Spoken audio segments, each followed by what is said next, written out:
everybody, welcome to Gluten-free for All TV. Today we're going to make a great gluten-free focaccia bread. Focaccia is a flat oven-baked Italian bread. It's a lovely and versatile bread. It can be topped with onions, herbs, cheese, or meat. This is a great recipe to keep on hand. So we need to start with 3/4 cups of warm milk.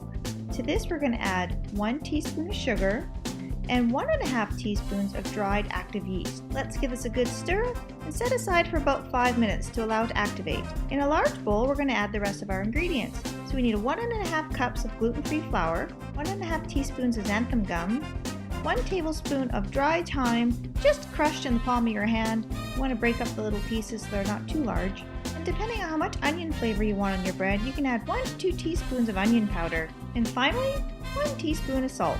We're going to give this a good mix, making sure all our dried ingredients are well mixed together. Then we're going to start adding our wet ingredients. We'll start with 2 large free-range eggs, 1 teaspoon of apple cider vinegar. This is going to help give our bread a little extra lift. 2 tablespoons of extra virgin olive oil.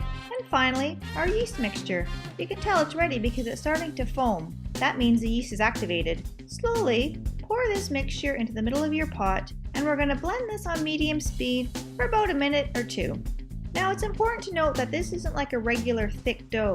It's going to have the consistency of some really runny mashed potatoes. That's okay. This is going to make our bread really light and airy in texture. In a very small baking pan, about 9 inches, line it with parchment paper and carefully scoop in your mixture, making sure that it's in all 4 corners. It's a very moist and sticky dough, so you're going to want to dip your spatula in water to ensure it doesn't keep sticking to your spoon. Now once the dough is evenly distributed in your pan, create a tent out of tin foil.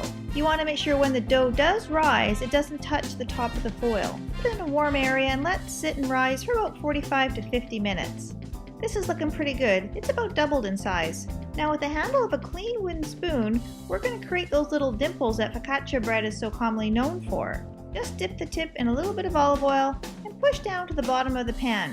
Now we're going to drizzle with a little bit more olive oil so we get a nice golden brown color on top. And then we're going to take some lovely sea salt and we're going to sprinkle it all over the top so we get a nice salty crunchy texture. It's going to be really good. And finally, our last ingredient, romantic rosemary. This is just ordinary rosemary, but I like the name. I think that's kind of creative. Take some sprigs of rosemary and just pop them all across the top of the bread. You can put them in the holes, scatter it on top. This is going to give the bread an amazing aroma when it's cooked. It's absolutely delightful.